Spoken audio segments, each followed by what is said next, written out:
Oi, aqui é a Fernanda Fatarola e nessa aula de hoje a gente vai falar sobre o TOEFL ITP. Nós vamos ver aqui um ponto gramatical que cai bastante na parte de structure, que é a parte de gramática. Então a gente vai ver aqui um ponto gramatical que é importante você saber. Se você ainda não está inscrito no canal, não deixe de se inscrever e ativar as notificações. Eu estou aqui de domingo a quinta com aulas e eu ainda posto outros vídeos além das aulas, então não deixe de se inscrever e ativar as notificações para você não perder nenhum conteúdo. Então vamos lá, gente, só pra gente relembrar, a prova do TOEFL ITP é uma prova toda de múltipla escolha. A gente tem 3 sessões: Listening, Structure and Written Expression, que é a sessão de gramática, e temos a sessão do Reading. Hoje a gente vai ver aqui apostos. E o aposto, o que a gente vai ver aqui? O aposto é essa informação aqui que a gente tem adicional, que vem entre vírgulas, tá? Então, aqui eu marquei aqui também as vírgulas, tá vendo? Ela não necessariamente vai vir sempre entre vírgulas, a gente vai ver aqui um exemplo em que o aposto inicia a frase, mas o que é importante a gente saber aqui é que essa informação, ela é uma informação extra, e se eu retirar ela da frase, eu consigo ainda entender a frase, tá? Então, isso é uma coisa importante porque permite a gente fazer a análise do aposto e da frase de forma separada. Então, a gente consegue saber, por exemplo, que aqui a gente tem o verbo e que o verbo, ele não se refere a isso aqui que está sublinhado, que é o aposto, ele se refere ao sujeito que está aqui antes. Então, muitas vezes, a gente tem, é muito comum, a gente ter assim, sujeito, essa informação adicional, né, que é o aposto, mas aí você pode guardar como informação adicional. E a gente tem aqui, então, depois o verbo. Então, a gente consegue tirar isso aqui da frase e ler a frase assim: Oak is often used to make furniture. Então, Oak is often used to make furniture. É uma frase, uma oração completa. Tem sujeito, verbo, complemento. A gente consegue entender ela perfeitamente sem essa informação que está entre vírgulas, porque essa informação, ela é adicional. O que a gente tem aqui no aposto? E aí a gente tem também, gente, um outro tipo de informação adicional que a gente vai trabalhar mais para frente, onde a gente tem entre as vírgulas um pronome relativo, né? A gente tem which, who, e aí a gente tem um verbo, e a gente tem toda uma outra estrutura. Quando a gente está falando do aposto em si, a gente não vai ter o verbo aqui, a gente não vai ter um pronome relativo, né? A gente não tem who, a gente não tem which, a gente só tem a oração, né? A gente só tem a tem a informação adicional no meio da nossa oração aqui, entre o nosso sujeito e o nosso verbo. Então, na verdade, esse aqui é o tipo mais simples de informação adicional que a gente tem. E ele cai na prova. Ele pode vir assim, como a gente viu, né? Como eu gosto de chamar o sanduíche. A gente tem o sujeito como uma parte, né? O pão, o verbo como pão e a nossa formação adicional aqui como o recheio. E aqui a gente tem também de novo a presença dessa informação adicional, mas ela aqui está no início da frase e seguida por vírgula novamente. Então é importante a gente observar aqui a presença da vírgula, tá? E a gente tem aqui então, ó, a famous writer, vírgula, Paul Morgan lived his entire life in the house he was born. Novamente, essa informação aqui, ela é adicional. Se eu tirar essa informação, a frase continua perfeita, né? Paul Morgan lived his entire life in the house he was born. Aqui, a famous writer está me dando informação adicional sobre quem é ou quem foi Paul Morgan, tá? Aqui no caso foi, né? Então, assim, outra coisa importante que a gente vai observar, e isso a gente também vai ver mais pra frente, quando a gente fala de misplaced modifiers, por exemplo, que a gente aqui, essa informação adicional, quando ela começa a oração, ela tá logo aqui seguida pelaquilo que ela tá falando, né? Então, aquilo que ela se refere. Então, a famous writer, Paul Morgan. Eu não posso ter aqui a famous writer, my house, his house. né? A informação tem que estar seguida, assim como a gente tem aqui, olha, deixa eu voltar, peraí. A gente tem oak, one of the most durable hardwoods. Essa informação adicional se refere a oak. Então, você vê que a informação adicional, ela está juntinho daquilo que ela se refere, tá? A gente tem as vírgulas, mas ela está aqui do lado. Então, isso aqui é um aposto. Uma informação adicional que pode ser retirada da frase sem qualquer prejuízo pro significado da frase, vem seguida aí por vírgulas ou entre vírgulas se vier entre o sujeito e o verbo, e se refere então àquilo que a gente está falando, né? Da informação adicional sobre aquilo que está pertinho a ela. Então aqui tá como essa questão esse ponto costuma aparecer na prova. A gente aqui vamos relembrar que a seção de gramática, né, a seção de Structure and Written Expression, tem 40 questões. Dessas 40 questões, 15 questões tem essa formatação aqui, que é a formatação em que a gente tem que escolher uma das opções de resposta para preencher a lacuna, né? Então, para completar a frase. E é justamente nesse tipo de questão que a gente costuma ver os apostos, na prova.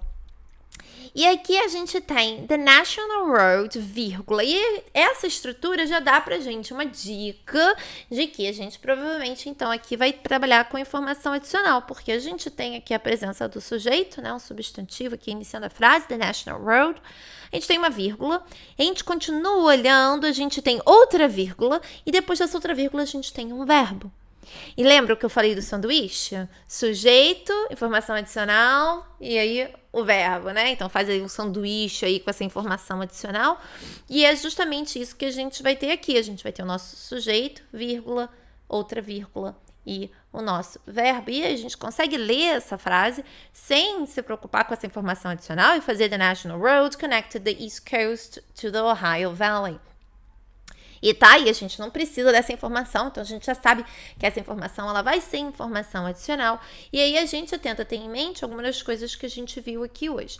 E a gente vai para a letra A, a gente tem which one, e uma coisa que a gente vai conversar numa aula mais para frente, essa estrutura com o pronome relativo, ela é possível, só que quando a gente tem o pronome relativo entre as vírgulas aqui, né, no caso, oferecendo essa informação adicional, essa informação extra, a gente vai ter esse pronome relativo acompanhado de verbo. Então, a gente teria which was one of the first highways in North America. Então, ou aqui o tempo verbal pode ser outro, aí depende dos marcadores da frase, mas a gente, de qualquer forma, precisaria ter o verbo acompanhando which, que a gente não tem. Então, a letra A fica incorreta. Na letra B, a gente tem it was one. E aí, lembra quando a gente viu agora, anteriormente, nos slides anteriores, a gente falou sobre o aposto, a informação adicional? A gente não falou sobre essa informação do contexto sujeito e verbo, porque quando contém sujeito e verbo assim, né? It was, a gente tem um pronome sujeito e um verbo, a gente tem uma outra oração completa. E aí a gente passa a ter uma oração que precisa ser ligada de alguma forma aí com esse outro conteúdo. O aposto, ele não tem essa função, a gente não tem sujeito e verbo no aposto. Tá? Então, no aposto, a gente só tem a informação adicional. Como a gente viu, né? A famous writer. Qual foi o outro? Peraí, deixa eu voltar aqui. A gente viu aquela questão da madeira, one of the most durable hardwoods. Então, a gente viu essas informações adicionais, sem essa estrutura sujeito e verbo. Então, aqui a gente tem na letra D, a gente tem was one of the first highways in North America, o que seria possível se a gente tivesse which was one of the first highways in North America, que quando a gente tem um pronome relativo, a gente consegue ter o pronome relativo e o verbo. A gente vai falar sobre isso numa aula mais para frente, mas quando a gente está falando então aqui do aposto, a gente consegue eliminar todas essas opções. A letra A porque falta o verbo, a letra B porque a gente tem uma oração completa, a gente tem um pronome sujeito acompanhado do verbo, a letra D, porque falta um pronome relativo, a gente só tem o verbo. E a única que sobra é a letra C, onde a gente vai simplesmente aqui fazer one of the first highways in North America. A gente não tem verbo, a gente só tem informação adicional.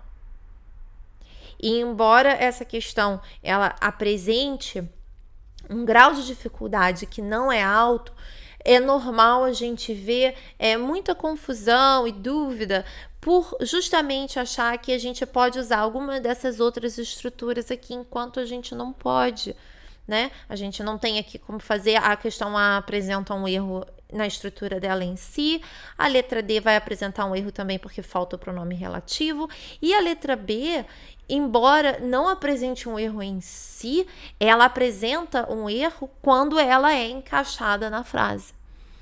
E aí a resposta é super simples, que é só one, porque a gente tem aqui um aposto. Aqui a gente tem mais um, a gente tem Joseph Henry, vírgula, e aí a gente já pensa em quê? Informação adicional. Por quê? Eu tenho aqui logo de cara o sujeito seguido por vírgula. Então, eu vou continuar e vou ver se eu vou ter outra vírgula e se depois dessa outra vírgula eu vou ter um verbo. Então, a gente passa aqui, a gente olha e a gente tem aqui, olha, uma outra vírgula e was, que é um verbo. E isso confirma a nossa suspeita de que essa informação entre vírgulas é informação adicional.